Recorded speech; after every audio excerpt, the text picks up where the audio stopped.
And in Maryland, and he and I talk quite often. He would ask me. He said, "Now, how far is Ferguson from St. Louis?" And I say it's part of St. Louis. It's one of our municipalities, and yada yada yada. But what I found interesting is the whole "I Heart Ferguson" thing, or Black Lives Matter versus All Lives Matter thing. That rhetoric is very interesting. It's very interesting if you really pay attention because okay, when police shoot people or when police um, do things, they're doing it in the name of the state. The state does these things. The state, crack down on drugs or whatever, right?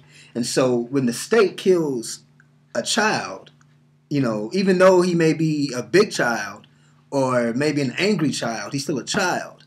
So when the state kills this person, now all of a sudden we love Ferguson. When before we didn't have to say we love Ferguson. I have to question what that really means. Are you loving the Ferguson that kills people? Or are you loving the Ferguson before all this happened? It's a gray area. And then when you have the situation where Black Lives Matter, of course Black Lives Matter, but we have this whole group of people who want to say all lives matter. And we know all lives matter. But it only becomes, an issue when black bodies are being discarded as if they don't matter. So now you have two people having the same conversation of ignorance. It's like, of course all lives matter. But when it comes to us, we don't matter. And so what do you do with that? Right? And that's again the line I walk in my work is how to convey that in a way that isn't threatening. That's the challenge of a writer, is how to convey that message without being the angry black man in the room.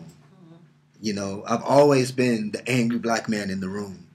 In workshop, in a poetry reading, I've always had to speak for a whole group of people when I'm just one person.